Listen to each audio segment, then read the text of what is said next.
got a pocket full of money, pocket full of Molly, grams of that shit that make that pussy taste salty. Welcome to Street Politics. Today, we're tackling the issues between the beef between DC Mayor Bowser and the President Donald Trump. Let's get into it. D.C. Mayor Muriel Bowser after President Trump threatened to stop plans for a new stadium for the Washington Commanders. The president posted on social media that he could stop an agreement to build at the former site of RFK Stadium unless the Commanders change their name back. Bowser said she would not change her position on bringing the team back to the district, even if President Trump gets his way on the name change. What I'm concerned about is we haven't done our part. And so we need to complete our part so that the team can get to work, so that local businesses can get hired, so that we can start earning the tax revenue that will come when we deliver the Commander Stadium. The team has played in Landover, Maryland and Prince George's County since 1997. Governor Wes Moore said if the Commanders leave, the team has committed to quickly demolish the stadium there in Landover and assist with redevelopment. Commanders to return to their roots, saying their new stadium could be on the line if they don't change their name back to the Redskins. He pointed this out on Truth Social, that even a Native American group is in support, saying, quote, their heritage and prestige is systematically being taken away from them. Owners get it done. It all came just a day after Super Bowl champ Jason Buck called on the president to bring his old team back to their former glory. He joins us now. Jason, what was your reaction to getting that reaction from the president? Oh, man, a dream come true, right? Just to see him get involved in something like that is just fantastic for us. I mean, I'd give anything in the world to be able to meet with President Trump from the Redskins side. I mean, I'm a Native American, so I'm a real Redskin and a proud one, and a proud Washington Redskin from the glory days of Joe Gibbs. So tell people out there who goes, oh, we shouldn't be talking about skin color and teams. What do you say? It's nuts. I say the Redskin is our names. The first written record of the use of the word Redskin was from a Native American chief from the Illinois tribe, actually, Chief Mosquito, writing to a military. Commander's obviously in the middle of trying to get a new stadium built in Washington, D.C. That's potentially going to be put on hold. And we learned that from a Truth Social post from the President of the United States, who said they need to change their name back immediately. And I'll tell you what, I don't know if the president has read the tea leaves on the internet or has talked to the Washington fan base. I will say this from a personal opinion and my own personal research. The name Commanders at the beginning, didn't love it. Who are we? The Commanders. Tough name. Sure. Good song. Couple years later here now, after them having some success, Commander's not a terrible name. Not a horrendous name. No. Washington football team, didn't think it was a horrendous name. I think if you win, anybody will like any name. What I will say, though, for the Washington football fans, they played here, away game, a couple years ago. They took over a lot of Lucas Oil Stadium. Okay, they got a big fan base. Which is wild. I didn't see a single Washington Commanders piece of merch. What did you see? Anybody. Football team? No. I didn't see that either. There's no WFTs or WTFs. It was all from the days when Alex Smith was there. Joe Theismann. Yeah. Oh. Doug Williams. It was every piece of merch. Shirt, hat. I mean, I think I saw towels, blankets. Boy. And there was like 35,000. Scary Terry went off there. And they're insane. Deep touchdown to win in the fourth quarter. We should have beat them. It was an awesome environment. It was electrifying. Everybody, David Schuster here. Another day, another example of Donald Trump's federal police overreach. To the American people watching, this is what calling out a failed system looks like. In Washington, D.C., near Logan Circle, that is Paul Bryant. His crime? According to eyewitnesses, he was walking while black. Again, I was walking peacefully down this block, and I was accosted by 20, no less than 20 MPD, FBI, ATF agents.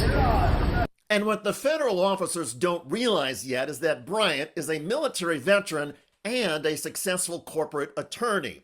In other words, Bryant is a patriot and knows his rights. I am not crazy. I am totally sane.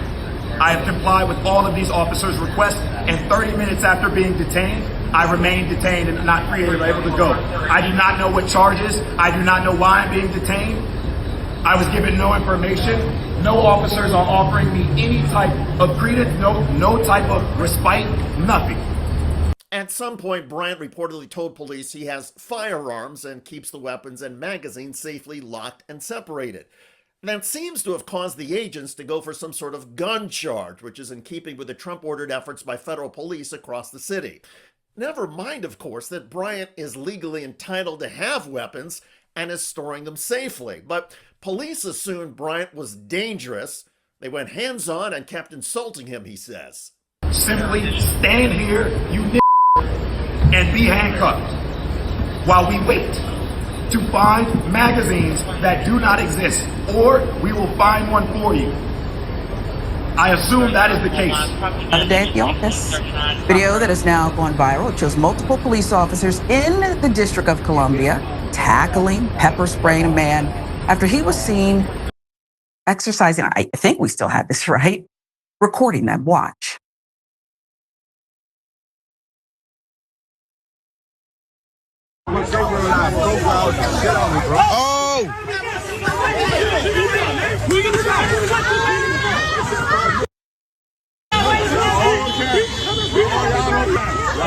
Don't spray him. Don't spray him. Don't spray him.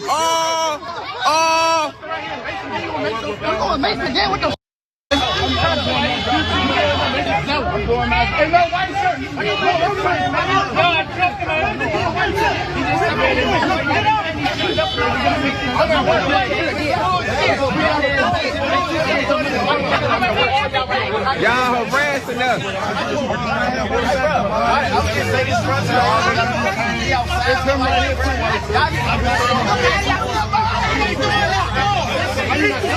Stop spraying them. Now, what you watched right there, that's enough for me. Just Puerto Rico charge. I mean, I'm not a prosecutor, but that's all I need to see. But I'll give you the rest. According to a police report exclusively obtained by Atlanta Black Star, incident took place July 2nd as Metropolitan police officers were conducting a routine patrol on the unit block of M Street because of a large crowd of people hanging out in the area. Officer who filed the report said they spotted a person with a clear bag of marijuana that appeared to be over the legal limit. That led. The video is disturbing to watch and has raised concerns by family members and activists who are claiming excessive force by DC police. Police were called here on Stanton Road Southeast for a shooting investigation Thursday night. News 4 does not know exactly what happened before the video, but once a bystander starts recording, one man is slammed into a fence and another man is kicked while. So the Washington Commanders are looking to build a new stadium at the old RFK Stadium location. But President Trump has threatened to block the funds to get the money to build the new stadium. So I just wanted y'all to know and wanted y'all to see why the president invaded Washington, D.C. The president invaded his own city because he wants an entertainment company to go back to a racial name. You heard it here first. We'll be right back.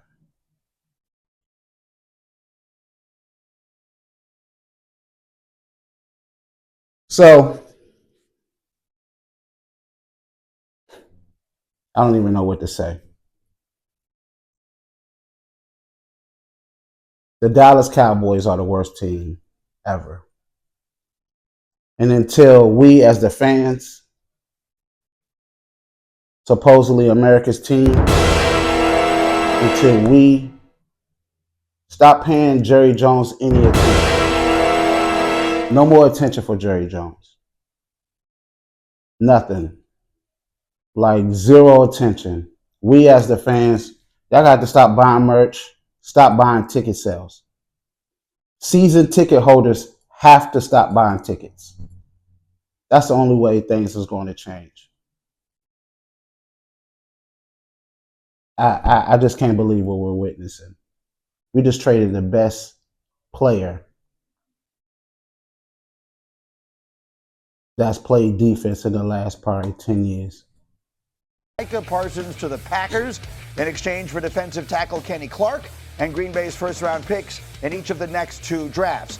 Parsons then agrees to a 4-year, $188 million contract that includes $120 million fully guaranteed at signing, $136 million total guaranteed, making him the highest-paid non-quarterback in NFL history.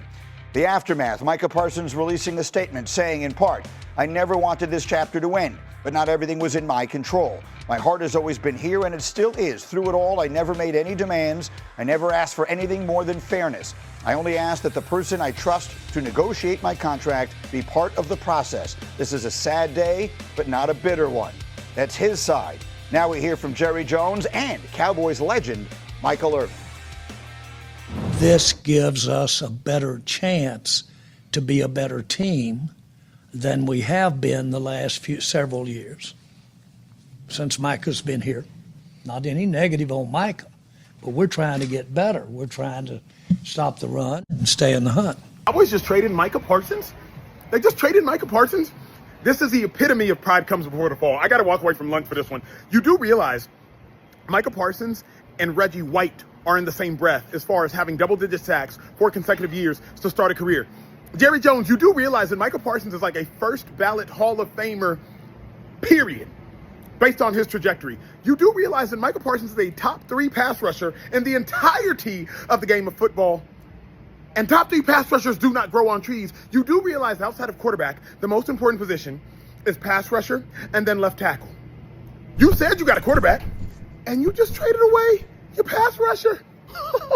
Oh my God, I can't believe this, man. I've been here all day. I can't believe this. I cannot believe we just traded Micah Parsons.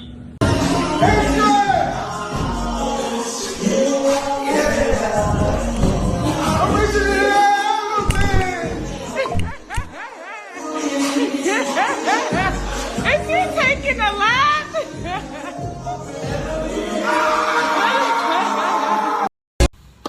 Packers fans, Packer fan base, listen, you're going to see pure dominance, effort, determination to get to the quarterback, to get wins, whatever it takes to win. Micah Parsons came through. Down he goes. Dropped. Parsons came. We just witnessed something probably historic. The U.S. Open had 2 women battling it out. I mean, they were doing their motherfucking thing. Let's just be honest. They put up a good match. But as we witness on national TV, pure racism. Finished with a flourish there, and didn't she just do so very well to handle a moment when 5-3 down in the opening sets of this one. No love lost between these two.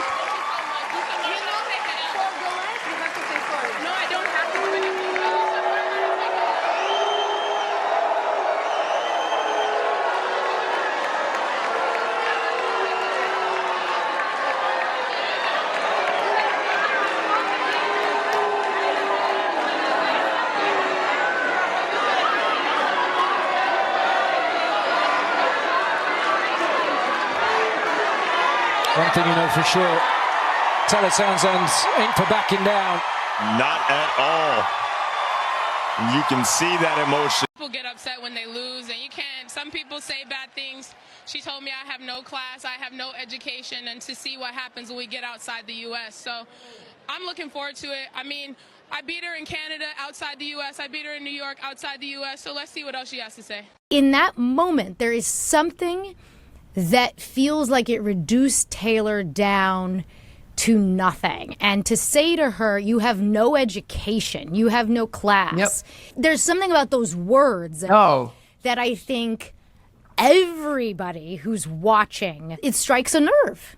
I wish I could tell you that Elena Ostapenko invented. Now, Miss Townsend is I'm going to call her TT. TT is a vicious athlete. And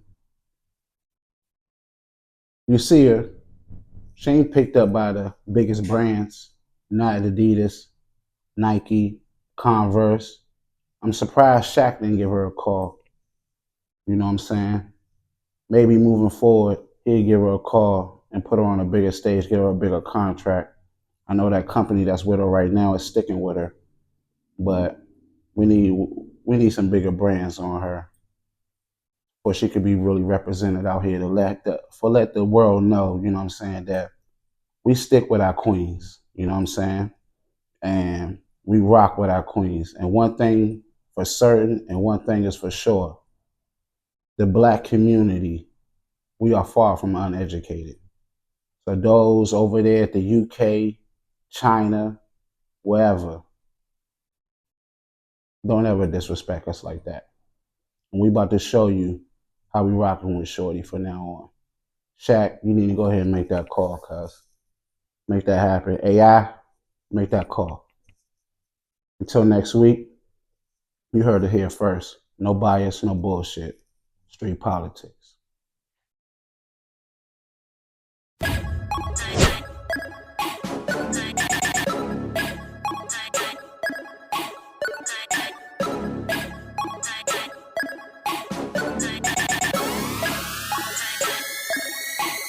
I got a pocket full of money, pocket full of molly, grams of that shit that make that pussy taste salty. Yeah, my baby mama calling, yeah, nigga stalling. She need a couple stacks and I